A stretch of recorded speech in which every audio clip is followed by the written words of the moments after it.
এত বড় আল্লাহর কাজ ঠেকানোর প্রয়োজন হয়ে গেছে? শুনুন,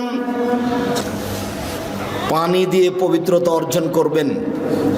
পানি না থাকলে ঢেল টিস্যু পেপার, আগে ঢেল টিস্যু পেপার পরে পানি, এই কথা মিথ্যে। আপনার টয়লেটে দেখছি খালি টিস্যু পেপারের বালতি, আগে ঢেল টিস্যু পেপার পরে পানি, এই কথা মিথ্যে। ঢেল টিস্যু পেপার নিয়ে 40 কদম হাঁটতে হবে, এটা নোংরামি। পায়ের উপরে পা উঠিয়ে খক খক করা বেহায়াই। আপনি মনে কষ্ট নেন না, আপনি আমার দিনী ভাই। আপনি পবিত্রতা অর্জন করছেন এভাবে। আপনার বউকে 40 কদম হাঁটান দেখি, আপনার বউ ঢেল নিয়ে হাঁটুক দেখি। তো আপনার বউ যদি ঢেল নিয়ে 40 কদম হাঁটে আর পায়ের উপরে পা উঠায়, তাহলে আপনাকে দেখতে কেমন লাগবে? তাহলে আপনাকে, মহিলাটাকে দেখতে যেমন যেমন লাগবে, মহিলাটা আপনাকে দেখতে তেমন তেমন লাগে। সহিহ হাদিসের স্লোগান দিয়ে কেমন ফালতু কথা লিখতে পারেন, সহিহ হাদিসের নামে কেমন জঘন্য নোংরা কথা লিখতে পারেন, একটা প্রমাণ দিই। মজার ফতোয়া দেখাই, যারা বলেন আমরা সহিহ হাদিস ছাড়া কিছু মানি না, একটা মজার ফতোয়া দেখাই। প্রথম দেখাই এই কিতাব থেকে, দেখেন রাসূলুল্লাহ সাল্লাল্লাহু আলাইহি ওয়াসাল্লামের সালাত বনাম প্রচলিত সালাত। আব্দুর রাজ্জাক বিন ইউসুফ সাহেবের ফতোয়া হইল, যদি কোথাও পানি থাকে তাহলে টিস্যু ব্যবহার করা জায়েজ নাই।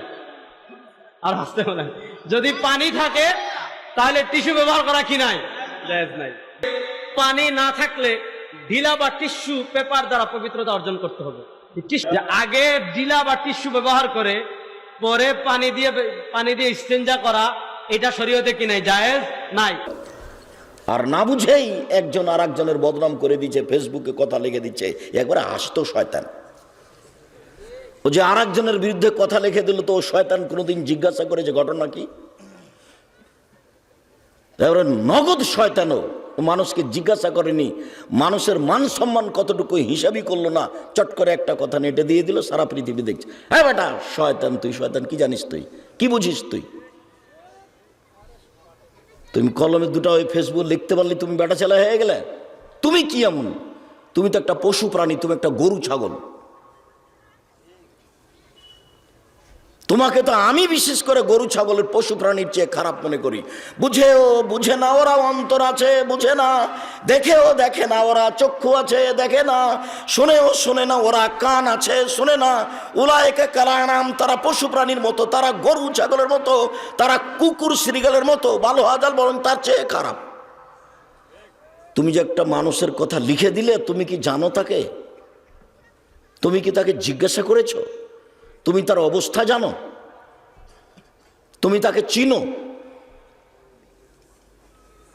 ধরে নিলে যেটা সেটা দোষ, যদি দোষী হয় তো রাসূল সাল্লাল্লাহু আলাইহি ওয়াসাল্লাম বলছেন, মান সাতারা মুসলিমান সাতারাহুল্লাহু ফিদ দুনিয়া ওয়াল আখিরা। কেউ যদি মুসলমান একজনের দোষ আর একজন ঢেকে রাখে, তাহলে আল্লাহ তার দোষ ইহকালে পরকালে সব জায়গাতেই ঢাকবেন, তাকে জান্নাতে দিয়ে দিবেন। তুমি এটা কি করলে? তুমি ফেসবুক চালাবাদ দিয়ে কান ধরে উঠে আসতে পারো না? এই মর্মে তোবা করিতেছি যে আর জীবনে কোনোদিন ফেসবুকে হাত লাগাবো না। খবরদার নই।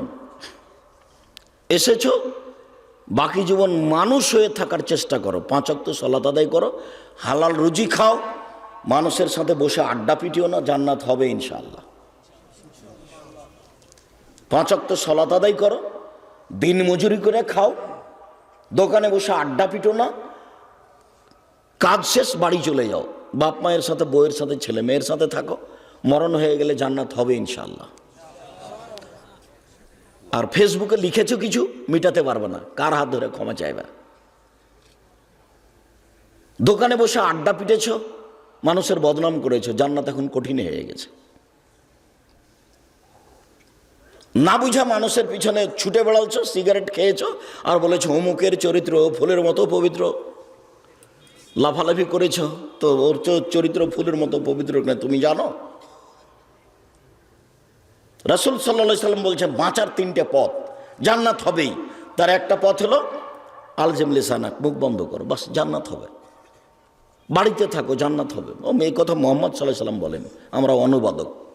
আল্লাহে আল্লাহর কসম, আল্লাহে আল্লাহর কসম, আল্লাহে আল্লাহর কসম, আমি আব্দুর রাজ্জাক বিন ইউসুফ 31 বছর থেকে কোনো অপ্রয়োজনীয় বাক্য বলিনি। 31 বছর থেকে আমি কোনোদিন কেচ্ছা কাহিনী বলিনি। সম্মানিত দিনী ভাই বোন, পৃথিবীতে হাজারো মানুষ আল্লাহর ভয়ে কেঁদে মাটিতে লুটিয়ে পড়ে, তাদের কান্নার শব্দ তাদের ভীতিকে আরো বেশি করে দেয়। কিন্তু আমি আর আপনি তো তা বুঝতে পারি না, আমাদের তো দিন এমনি পার হয়ে যাচ্ছে। আফামিন হাদাল হাদিসে তাজাবুনা ওয়া তাদহাকুনা ওয়ালা তাবকুন। আল্লাহ তাআলা বলছেন, পৃথিবীর মানুষ, এক শ্রেণীর মানুষ তোমরা শোনো, কিয়ামতের কথা শুনে হাসাহাসি করো, কিয়ামতের কথা শুনে আশ্চর্য হও, নাকি কিয়ামত হবে, নাকি হিসাব নিকাশ হবে, নাকি বিচার হবে, নাকি জাহান্নাম জান্নাত হবে, এইসব কথা শুনে তোমরা হাসাহাসি করো, তোমরা আশ্চর্য হও, কই তোমরা তো কান্নাকাটি করো না। এই কথা আল্লাহ বলছে, কই তোমরা তো কান্নাকাটি করো না। আল্লাহ আমাদের নবীকে বলছেন, ফাইযা ফারাগতা ফানসব ওয়া ইলা রাব্বিকা ফারগাব। মুহাম্মদ সাল্লাল্লাহু আলাইহি সাল্লাম, আপনি যখন দুনিয়াবি কাজ থেকে অবসর হবেন তখন আপনি কঠোর শ্রমে আত্মনিয়োগ করুন, আর আপনি যা আমাকে বলবেন সেটা আপনি বিনয়ের সাথে কান্নাকাটি করে বলুন। কি বলবেন? আল্লাহর গতি আর মানুষের স্বভাব দুটো এক নয়। মানুষের স্বভাব একবার থেকে দুইবার চাইলে খেপে যায়। মানুষের স্বভাব, আপনাদের গ্রামের সর্দারিনী ধনী মানুষ, খুব দানশীল, আজকে গিয়ে বলেছেন যে ভাইজান আমি একটু বিপদে পড়েছি, 5,000 টাকা দেন, তো দিয়েছে। পরের দিন আবার বলছেন ভাইজান আমার ছেলের হাত ভেঙে গেছে, আমাকে মেডিকেলে যাইতে হবে, তো 5,000 টাকা কর্জ দেন। তো বলবে কিরে তোর জন্য আমি টাকা বানাই নাকি? এটা মানুষের স্বভাব, প্রতিদিন দিতে পারবে না। আর আল্লাহর গতি, যত চাইবেন তত খুশি, যত চাইবেন তত খুশি। লাইসা শাইউন আকরামু ইনদাল্লাহি মিনাদ দুআয়ে। আল্লাহর নিকটে চাওয়া কাজটা যত প্রিয়, আল্লাহর নিকটে চাওয়া কাজটা যত প্রিয়, পৃথিবীর কোনো কাজ আল্লাহর কাছে এত প্রিয় নয়। হজ একটা বড় ইবাদত, এত প্রিয় নয়। এইভাবে আল্লাহ রাসূল বলেননি। সিয়াম তো ভিন্ন ধরনের ইবাদত, রোজা তো একটা ভিন্ন ধরনের ইবাদত, তার মতো ইবাদত পৃথিবীতে নেই। তারপর রাসূল সাল্লাল্লাহু আলাইহি সাল্লাম এভাবে বলেননি। রাসূল সাল্লাল্লাহু আলাইহি সাল্লাম বলছেন, লাইসা শাইউন আকরামু ইনদাল্লাহি মিনাদ দুআয়ে। আল্লাহর নিকটে চাওয়া কাজটা যত প্রিয়, পৃথিবীর কোনো কাজ আল্লাহর কাছে তত প্রিয় নয়। মানলাম ইয়াসালিল্লাহ ইয়াগদাব আলাইহি, যে আল্লাহর কাছে চায় না আল্লাহ তার উপরে রাগান্বিত হন, যে আল্লাহর কাছে চায় না তার উপর আল্লাহ রাগান্বিত হন। যত চাইবেন তত খুশি, যত চাইবেন তত খুশি।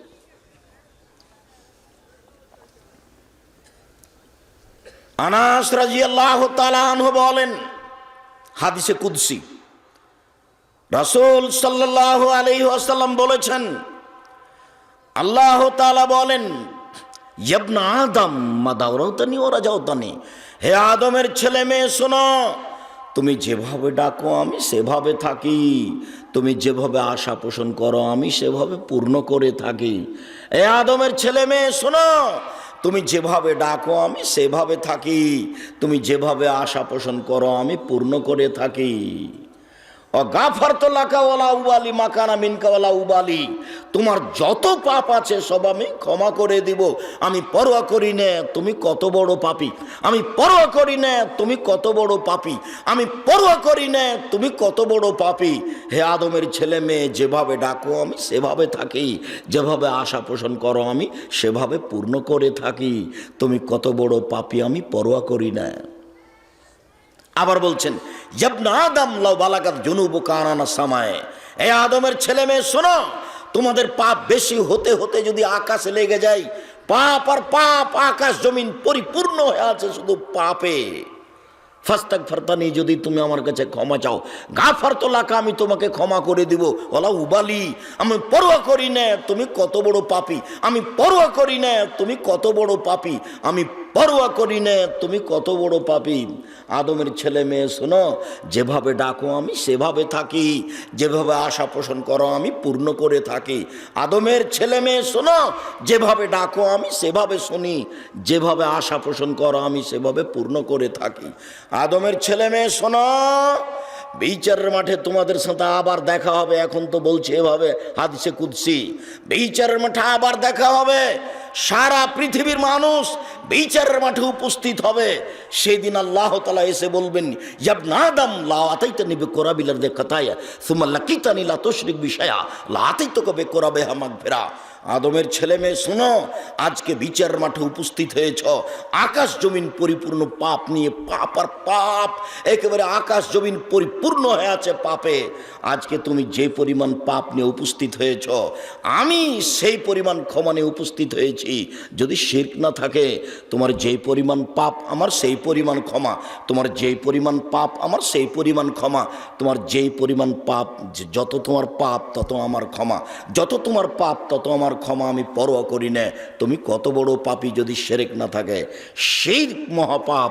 তবে এটা উত্তরবঙ্গ বাংলাদেশের অত শিরক নেই যত শিরক আছে চট্টগ্রামে, বরিশালে, সিলেটে। এই হিসাবে কিছুটা রক্ষা পাওয়া যেতে পারে। তবুও অনেক শিরক, তবুও অনেক শিরক আছে, জুলুমও আছে। অনেক শিরক কি আছে, স্বামী মরে যাওয়ার সাথে সাথে নাকের ফুল টুল যা আছে খুলে দিতে হবে। এটা তো হিন্দুদের নীতি, কেন খুলতে হবে? এটা তো শিরক। আবার এটা তো রংপুর, লালমনিরহাট, মানে বোনকে জমি দিতে হবে না, জমির মালিক সব ভাই। এই ছেলে দেখো, তোমার দাদা মারা গেছে 10 বছর হলো, তোমার বাপ এখনো তোমার ফুফুকে জমি দেয়নি।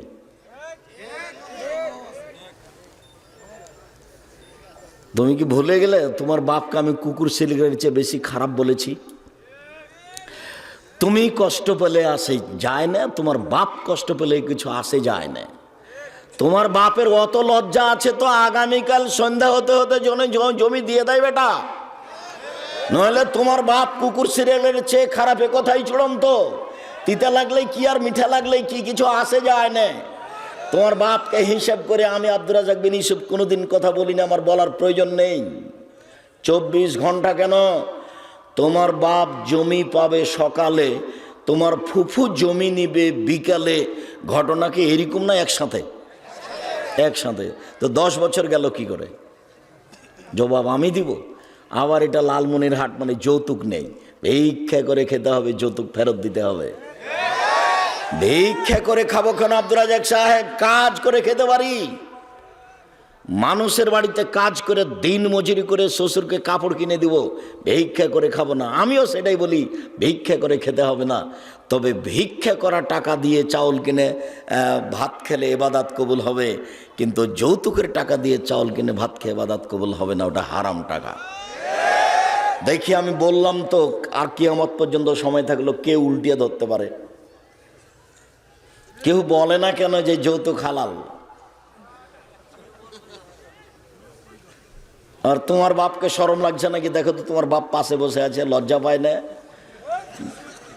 অত ছোট করতে চাইনি, তবুও বলছি, বাপ এটা ভিক্ষা করে খাও। যৌতুক নিবা কেন? যৌতুক নিবা কেন? গ্রামে যদি ভিক্ষা না যায় তাহলে কাউনিয়া ট্রেন স্টেশনে যাও। গ্রামে যদি কাজ না পাও তাহলে কাউনিয়া ট্রেন স্টেশনে যাও, মানুষের ব্যাগ বোকচা গাড়িতে তুলে দিও। সারাদিন গাড়িতে তুলে দিলে 300 থেকে 500 টাকা হবে। এখন দিন মজুরি করে অনেক টাকা পাওয়া যায়।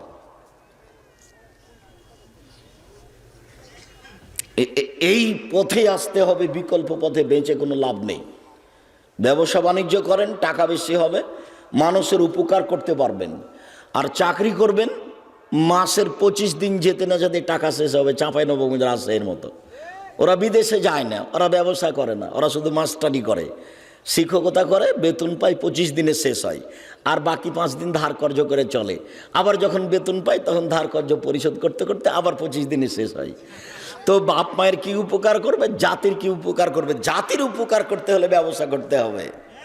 ব্যবসা ছাড়া জাতির উপকার করা যায় না। তাই তো আল্লাহ রাসূল বলছেন, ব্যবসার মর্যাদা উল্লেখ করতে বলছেন না, তাজেরা সাদেকাল আমিন ইয়াকুনু ইয়াউমাল কিয়ামাহ মাল আম্বিয়া ওয়াস সিদ্দিক ওয়াস শুহাদা।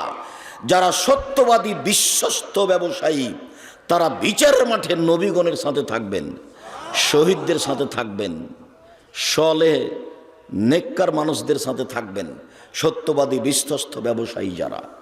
আবার বলছেন আর তিজারাত মাল কিদবল হালাফ, ব্যবসা অনেক সময় মিথ্যা কথাই হয়ে যায়, অনেক সময় কসমে হয়ে যায়। ফাশুবহ বিসাদকা, দান খারেত করে পূর্ণ করে দাও। ব্যবসা দিয়ে মানুষের উপকার করতে পারবেন, ফকির মিসকিনের উপকার করতে পারবেন, অসহায় মানুষের উপকার করতে পারবেন, জামিয়া সালাফের উপকার করতে পারবেন। দিন মজুরি করে উপকার করা যাবে না। 25 দিনই টাকা শেষ হবে, দিবেন কাকে? বাপ মাকে দেওয়া যাবে না। বাপ মা যদি টাকা চায় তাহলে আপনি বলবেন নিজেরই চলে না, ছেলে মেনে আবার আপনি। এটা কঠিন কাজ। নিজের জাতির বাপ মার জনগণের উপকার করতে হলে ব্যবসা করতে হবে। আল্লাহ রসুল সাল্লাল্লাহু আলাইহি সাল্লাম সেটা ভালোবাসতেন। তিনি জমি চাষের নিন্দা করেছেন, বলেছেন জমি চাষ করলে অন্তর শক্ত হয়ে যায়। আর ব্যবসার ব্যাপারে তিনি অনেক বলেছেন, আর তিনি নিজেও ব্যবসায়ী ছিলেন। আর বলেছেন পার্টনারে ব্যবসা করলে তৃতীয় জন আল্লাহ থাকেন, তবে একজন যদি একটু ক্ষতি করে তখন আল্লাহ বলেন যে তাহলে আমি চলে গেলাম, তোমরা দুজন থাকো। দুইজন মিলে টাকা জমা করে ব্যবসা করেন ভালো, কিন্তু ব্যবসা করতে করতে একদিন তো যদি 10টা টাকা ওখান থেকে নিয়ে নেন, আপনার সাথী জানে না, ওই সঙ্গী পার্টনার জানে না 10টা টাকা নিয়ে নিয়েছেন, তখন আল্লাহ আর আপনার সাথে থাকবে না। এখন আল্লাহ বলবেন যে তোমরা দুইজন থাকো, আমি গেলাম। আর যতক্ষণ পর্যন্ত আর একজনের ক্ষতি করবেন না ততক্ষণ ব্যবসা কয়জনে চলছে? 3 জনে চলছে। হাদিস কিন্তু বুখারী মুসলিম।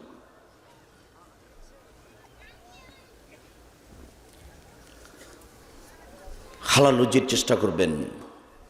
আবু হুরায়রা রাদিয়াল্লাহু তাআলা আনহু বলেন রাসূল সাল্লাল্লাহু আলাইহি ওয়াসাল্লাম বলেছেন সাবাতুন ইদিল্লাহুমুল্লাহু তাআলা ফি দিল্লিহি ওয়া লা দিল্লা ইল্লা দিল্লুহু। 7 শ্রেণীর মানুষ বিচারের মাঠে বিশেষ ছায়াতলে থাকবে, এরা খুব বেশি সম্মানী। 7 শ্রেণীর মানুষ বিচারের মাঠে বিশেষ ছায়াতলে থাকবে, যেদিন আল্লাহর ছায়া ছাড়া আর কোনো ছায়া থাকবে না। সেদিন সূর্য মানুষের মাথার উপরে হবে কামেকদারে মাইলিন, 1 মাইল উপরে, অর্ধ হাত উপরে সূর্য হবে, কথাটি মিথ্যা।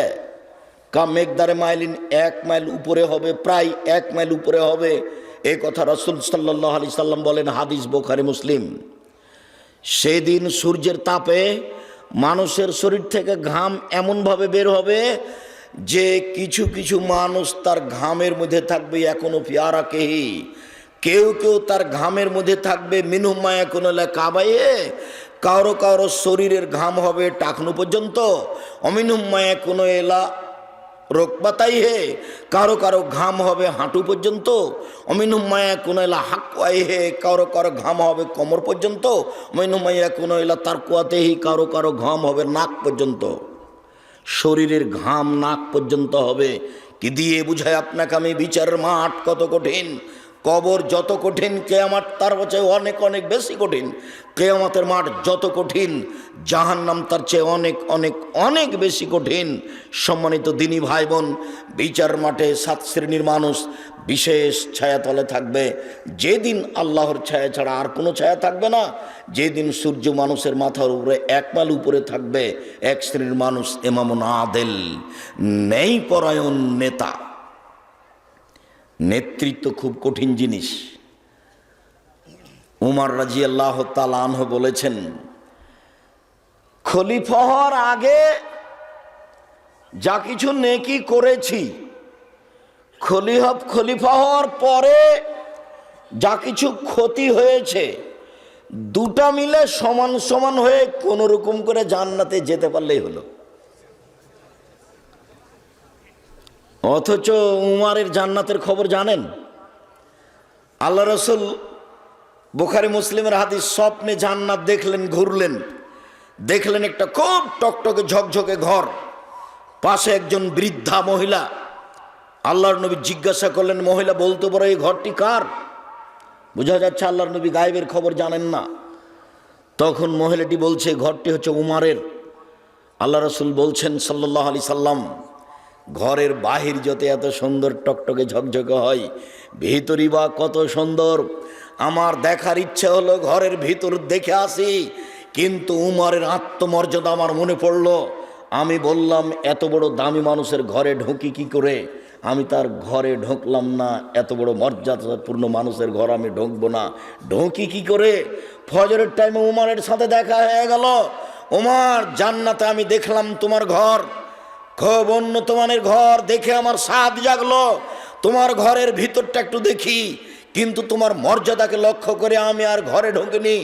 তখন উমর রাদিয়াল্লাহু তাআলা আনহু বলেন, আল্লাহর নবী, আপনি আমার আত্মমর্যাদাকে হিসাব করেন। এই বলে তিনি ঝরঝর করে কাঁদতে লাগলেন। ইনি উমর, অর্ধ পৃথিবীর খলিফা, কুশাগর বুদ্ধিজীবী রাজনীতিবিদ উমর। এই উমর বলেছিলেন, আমার রাজত্বের জীবনটা যতটুকু ক্ষতিপূর্ণ, আগের জীবনটা যতটুকু নেকির, দুইটা মিলে সমান সমান হয়ে জান্নাতে যেতে পারলেই হবে। অথচ আল্লাহ নবী বলছেন, বিচারের মাঠে 7 শ্রেণীর মানুষ বিশেষ ছায়াতলে থাকবে। তার এক শ্রেণীর মানুষ হচ্ছেন ন্যায়পরায়ণ নেতা। পৃথিবীতে সবচেয়ে ন্যায়পরায়ণ নেতা হচ্ছেন উমর। আল্লাহ রাসূল বলছেন, উমর, তোমার মান সম্মানে এত বেশি, উমর তোমাকে শয়তান দেখে ভয় করে। উমর, তোমার ঈমান এত বেশি, তুমি যে রাস্তা দিয়ে হাঁটো সে রাস্তা দিয়ে শয়তান হাঁটে না। উমরের মান মর্যাদাই বেশি। রাসূল সাল্লাল্লাহু আলাইহি ওয়াসাল্লাম বলছেন, আমার পরে যদি কেউ নবী হতেন তাহলে উমর নবী হতেন। এই কথা মুহাম্মদ সাল্লাল্লাহু আলাইহি ওয়াসাল্লাম বলেন। রাসূল সাল্লাল্লাহু আলাইহি ওয়াসাল্লাম বলেছেন, যদি কাউকে 2 জনের নেতা করা হয়, 2 জনের, চেয়ারম্যান মেম্বার তো বহুদূরের কথা, কাউকে যদি 2 জনের নেতা করা হয়, আল্লাহ রাসূল বলছেন, জবেহা বেগাইরে সিকিন, তাকে ছুরি ছাড়াই জবে করে দেওয়া হলো। ছুরি ছাড়াই জবে করে দেওয়া হলো, 2 জনের যাকে দায়িত্বশীল করা হলো। মানে ছুরি ছাড়া মানুষকে জবে করা যায়? এই কথার অর্থ জবে নয়। এই কথার অর্থ হলো, ঠিকভাবে নেতৃত্ব দিলে দুনিয়া হারাবে, স্বার্থপরতায় নেতৃত্ব দিলে পরকাল হারাবে। ইহকালও টিকলো না, পরকালও টিকলো না, তার নাম ছুরিবিহীন জবে করা। ঠিকভাবে নেতৃত্ব দিলে দুনিয়া টিকে না, বেঠিকভাবে নেতৃত্ব দিলে পরকাল টিকে না, তার নাম নেতৃত্ব। রাসূল সাল্লাল্লাহু আলাইহি ওয়াসাল্লাম বলছেন, বিচারের মাঠে বিশেষ ছায়াতলে 7 শ্রেণীর মানুষ থাকবে। তার এক শ্রেণীর মানুষ হচ্ছে ন্যায়পরায়ণ নেতা। 2, শাবুন নাশা ফি ইবাদাতিল্লাহ, বাল্য অবস্থায় ইবাদত অভ্যাসী যারা। এই ছেলে, বসো। পাশ থেকে কোনো বাচ্চা ছেলে উঠলে আপনি খেয়াল করবেন, আপনাকে একটু ধৈর্যের পরিচয় দিতে হবে। আপনি যে আরেকজনের সামনে দিয়ে হাঁটছেন, কিছুক্ষণ পরে তো আমরাই আলোচনা ছেড়ে দেবো, তো ও তো আমার কথা ধরতে পারবে না, খেয়াল করতে পারবে না। আমি যে আল্লাহর নবীর হাদিস অনুবাদ করছি তা আপনার কারণে তো বুঝতে পারছে না।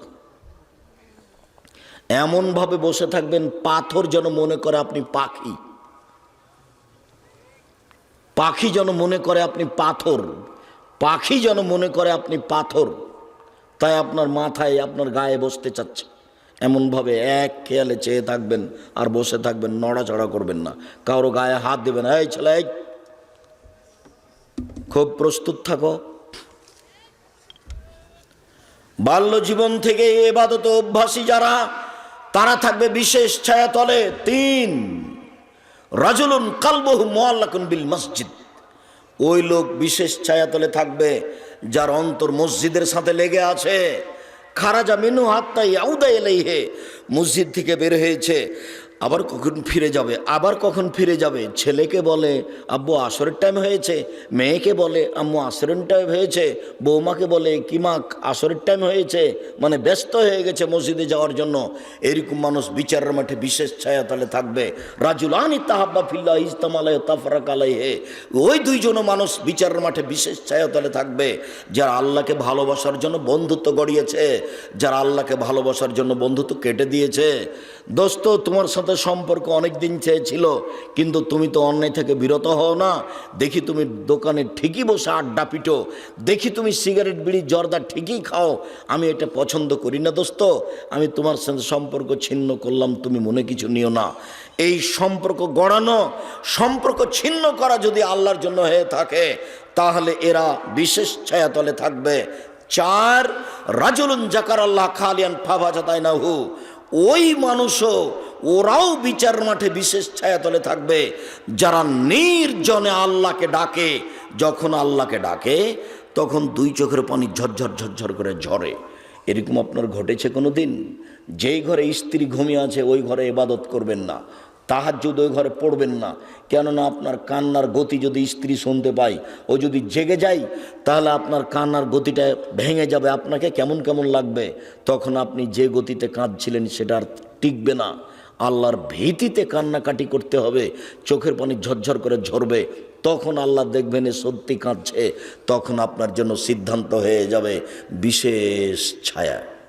জান্নাত তো হবেই, জান্নাত তো হয়েই আছে।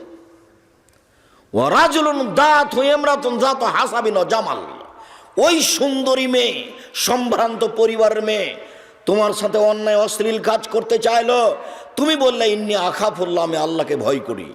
তুমি যদি এই কথা বলতে পারো তাহলে বিচার মাঠে তোমার জন্য বিশেষ ছায়া অপেক্ষা করছে, জান্নাত অপেক্ষা করছে। এই বোকা ছেলে শোনো, আমি তোমাকে বলেছি তুমি মোবাইলে গল্প বন্ধ করো। শোনো, তুমি যদি এই মহিলার সাথে মোবাইলে গল্প কথা বন্ধ করতে পারো, আজকের পরে যেন তোমার মোবাইলে কোনো ছেলের নাম্বার না থাকে, কোনো মেয়ের নাম্বার না থাকে, সব তুমি মুছে দাও। তুমি একবারে আল্লাহকে ভয় করে মুছে দাও। তোমার জন্য অপেক্ষা করছে জান্নাত, তোমার জন্য অপেক্ষা করছে বিশেষ ছায়া। তোমার ব্যাপারে আল্লাহ তাআলা বলেন, ওয়ানাহান নাফসা আনিল হাওয়া ফাইনাল জান্নাতা হিয়াল মাওয়া। কেউ যদি তার প্রবৃত্তিকে ঠেকাতে পারে, আমি আল্লাহ তাকে জান্নাতুল মাওয়া দিয়ে দিলাম। তুমি যদি তোমার এই প্রবৃত্তিকে ঠেকাতে পারো, আজ থেকে তোমার মোবাইলে আর কোনো মেয়ে মানুষের নাম্বার থাকবে না। এটা তোমার জন্য জরুরি, তোমার জন্য জান্নাতুল মাওয়া অপেক্ষা করছে। এ কথা আমি বলিনি, এ কথা মুহাম্মদ সাল্লাল্লাহু আলাইহি ওয়াসাল্লাম বলেননি, এ কথা আল্লাহ তাআলা বলছেন। আল্লাহর কথাকে দাম দেওয়ার চেষ্টা করো, আল্লাহর কথাকে মূল্যায়ন করার চেষ্টা করো।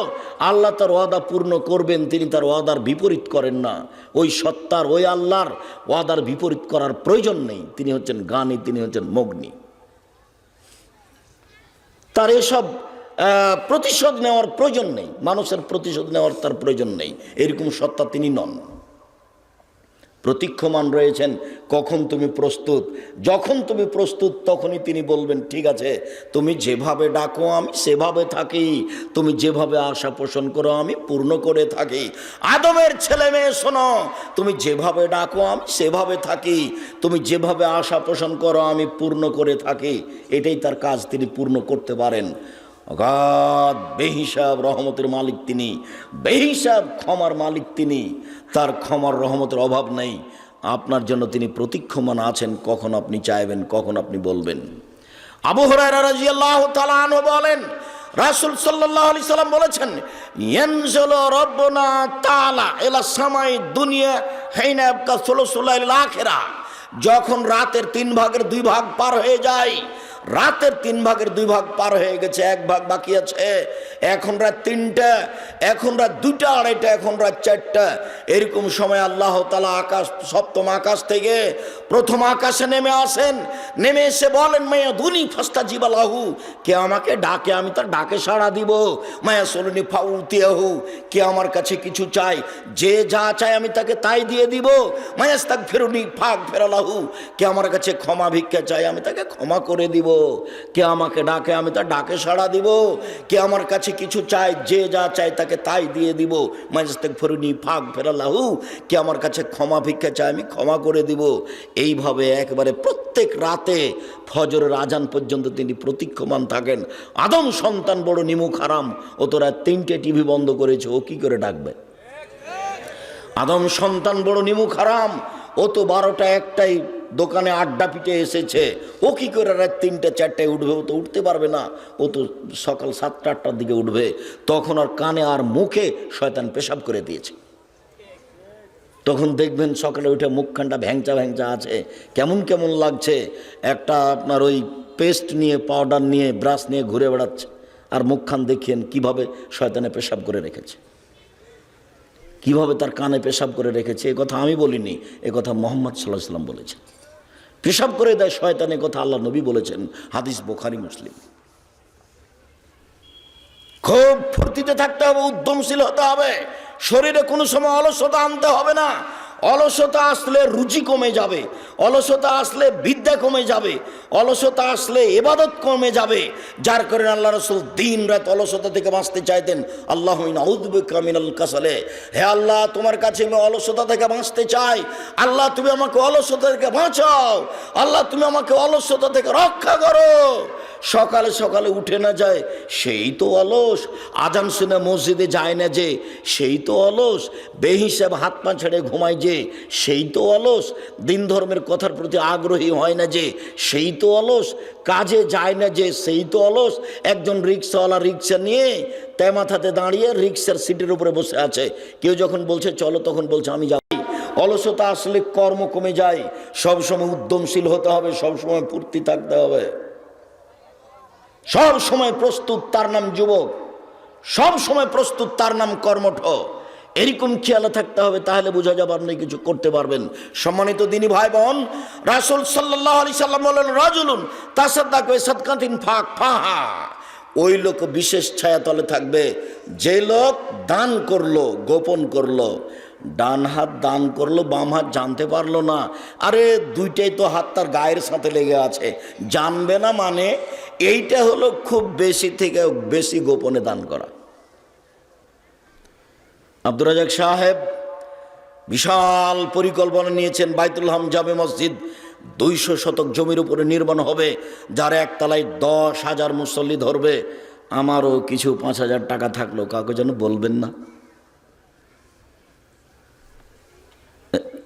এর জন্য প্রতীক্ষমান আছে।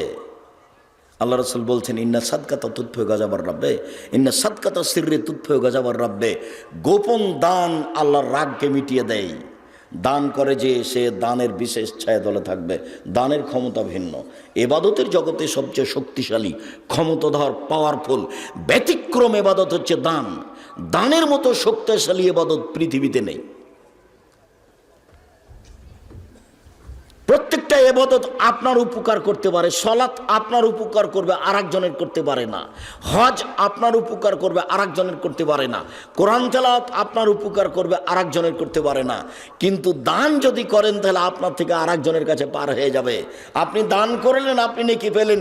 মার নামে দান করেছেন, তাই কবরের শাস্তি বন্ধ হয়ে গেল। আপনি দান করলেন, দান ওইভাবে পাপকে মিটিয়ে দিবে। ইন্না সাদকাতা তুতফিউল খাতিয়াতা কামা ইতফিউল মাউন নারা। দান ওইভাবে পাপকে মিটিয়ে দিতে পারে, পানি যেমন আগুনকে নিভিয়ে দিতে পারে। এটা তার ক্ষমতা। গোপনে দান করতে শিখতে হবে। বৈধ স্থানে যা ইনকাম করছেন রুজি, জমি চাষ করে হোক, দিন মজুরি করে হোক, চাকরি করে হোক, ব্যবসা করে হোক, জীবনে যেসব টাকা পয়সা ইনকাম করছেন একবার আজকে সিদ্ধান্ত নিয়ে নেন জরুরিভাবে ওখান থেকে কিছু না কিছু দান করবেন। এই ছেলে, আর একটা কথা তোমার মনে আছে ভাইজান? আপনার মনে আছে কি বলেছিলাম আপনাকে? যে বাড়ি থেকে বের হলে তুমি তোমার মাকে বলে দিবে আম্মা কিছু 10, 20টা, 50টা, 100টা খুচরা টাকা দিবেন আমাকে। 10 টাকা, 5 টাকা। আমার কাছে 500 টাকার নোট থাকে। যখন ফকির আমার কাছে ভিক্ষা চাই তখন আমি খালি বলি মাফ করো। তো মা, আমি ফকিরের কাছে কত ক্ষমা চাইবো বলেন তো? আমি তো 500 টাকা দিতেও পারি না। তা আপনি একটা কাজ করবেন আম্মা, কিছু 10 টাকা, 20 টাকা, 50 টাকা পকেটে ইভেন জরুরি। এই ছেলে, বলবা না তুমি, তোমাকে বলছি। তুমি তোমার মাকে বলে দিবে আজকে জরুরিভাবে। আপনাকে বলছি ভাইজান, স্ত্রীকে বলে দিবেন, এই শোনো, যখন আমি বের হব তখন আমার প্রয়োজনীয় টাকা ব্যতীত কিছু খুচরা টাকা আমার হাতে দিবেন। কিছু খুচরা টাকা আমার হাতে দিও। ফকির আসলে আমি 500 টাকা নোট বের করে দিব না 10টা টাকা দিব? 10 টাকা দিব। এমনিতে বের হয়ে যাবেন না। এই ছেলে, তোমাকে বলছি, তোমার মনে থাকবে না? অবশ্যই মনে থাকবে, ইনশাল্লাহ মনে থাকবে। আজ থেকে যেন তোমার মা কোনো দিন তোমাকে খুচরা টাকা ছাড়া বাড়ি থেকে বের হতে না দেয়। আমি নিজে যখন বের হতাম আমার মা নিরক্ষর আমাকে বলতেন, বেটা ছেলেকে টাকা ছাড়া বের হতে হয় না। এই কথা আমার মা আমাকে বলতেন। কি যে বুঝতেন আমার মা। বেটা ছেলে ভাষাটা বুঝেন? হ্যাঁ, এটা তো চাঁপাই নবাবগঞ্জের ভাষা। তা আমার মা বলতেন যে বেটা ছেলেকে টাকা ছাড়া বের হতে হয় না। তো আপনার স্ত্রী এই ছেলে তোমার মা যতক্ষণ পর্যন্ত তোমার সহযোগিতা না করবে ততক্ষণ পর্যন্ত আপনি ঠিক পথে আসতে পারবেন না। আর আপনাকে বলছি, আপনার স্ত্রী যেন আর 150 চাউল রান্না না করে, অন্তত হাফ কেজি। আপনার মা যেভাবে রান্না করতো, 12 জন 16 জন মানুষের ভাত রান্না করত, মানুষে খেত, ফকিরে খেত, কিষান কামলা খেত, মুসাফিরে খেত, তারপরে আছে তখন গরুতে খেত। ওইভাবে ভাত রান্না করতে হবে। ফকিরে খাবে, মুসাফিরে খাবে, আত্মীয় স্বজন খাবে, বাকিটা গরুতে খাবে, এইভাবে ভাত রান্না করতে হবে।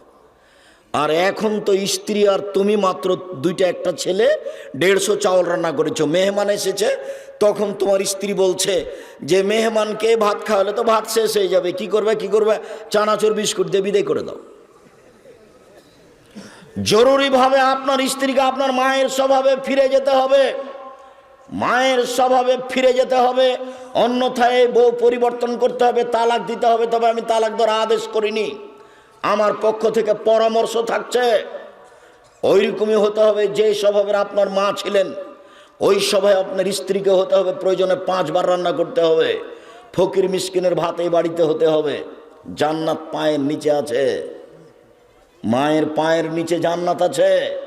এইভাবে দান করতে পারলে জান্নাত আপনার পিছে পিছে ঘুরবে। রাসূল সাল্লাল্লাহু আলাইহি সাল্লাম বলেন, পৃথিবীর মানুষ শুনে রেখো, ইন্না ফিল জান্নাতে গোরাফ ইউরা যাহিরুহু মিন বাতিনিহা বাতিনুহু মিন যাহিরিহা।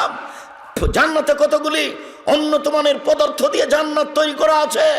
এত টকটকে ঝকঝকে পদার্থ, যার বাহির থেকে ভিতর দেখা যায়, ভিতর থেকে বাহির দেখা যায়, শুধু টক টক টক টক টক করছে।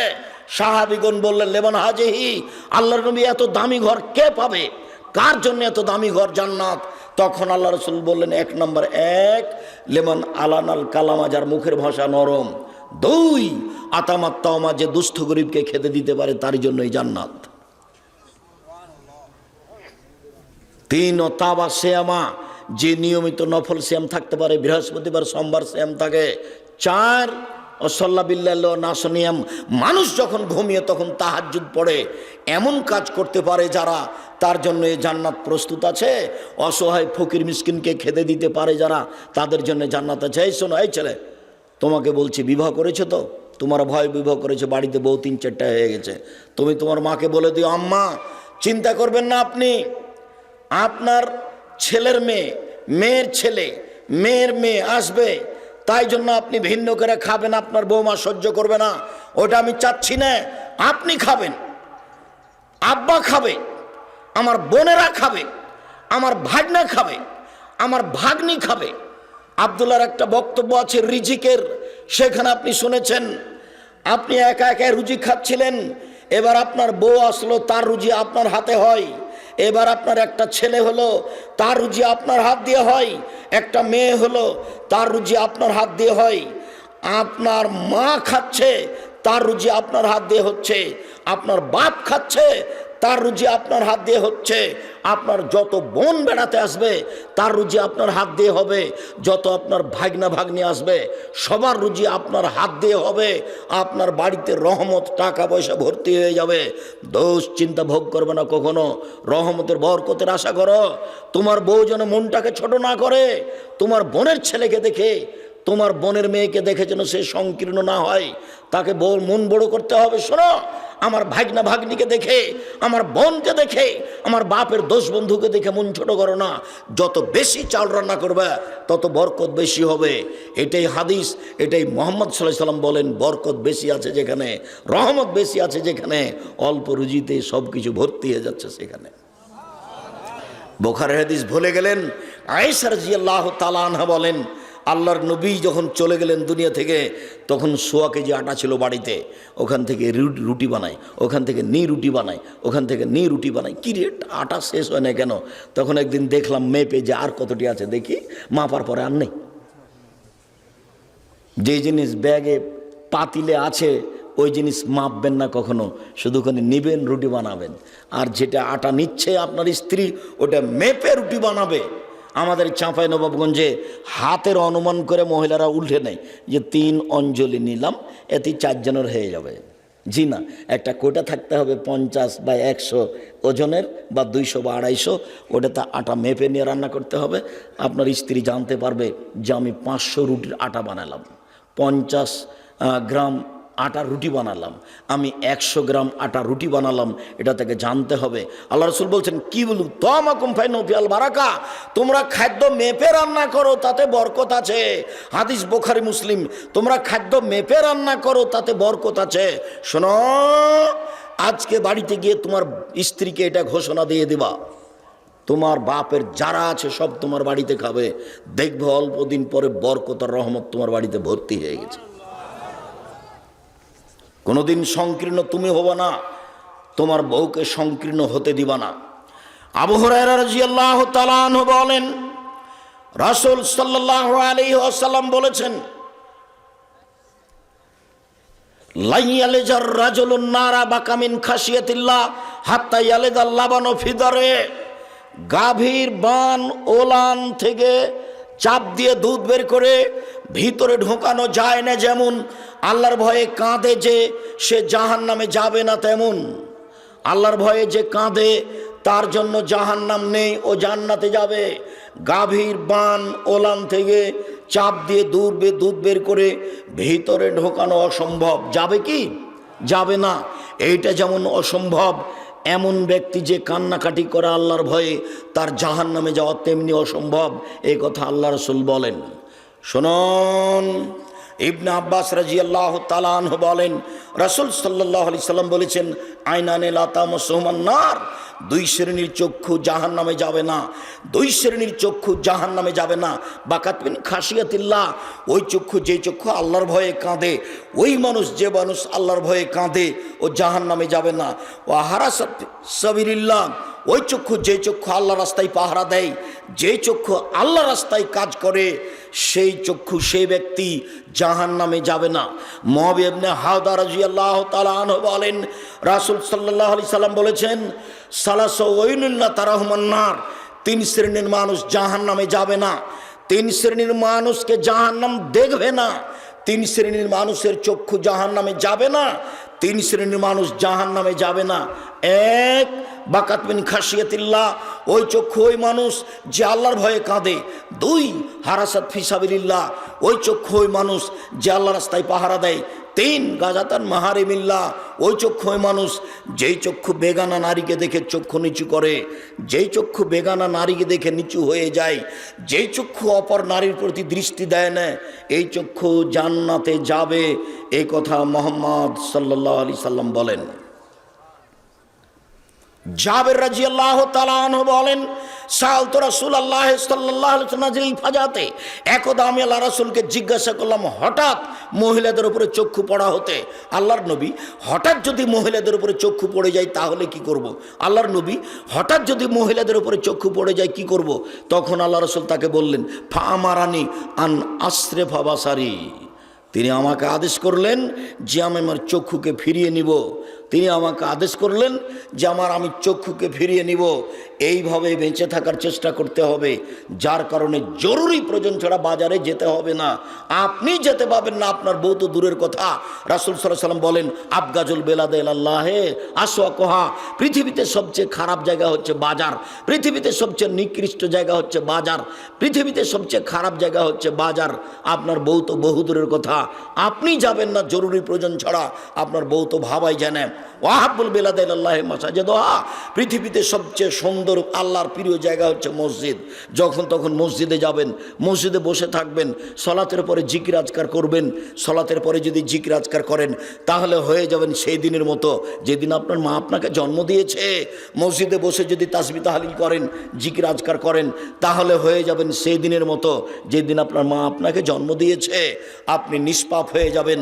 এই কথা মুহাম্মদ সাল্লাল্লাহু আলাইহি সাল্লাম বলেন।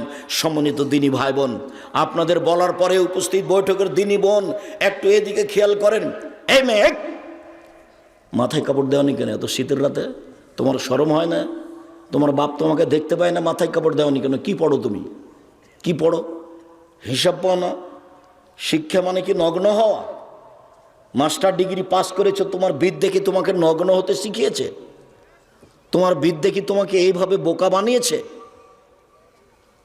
এমন তো বিদ্যা হয় না।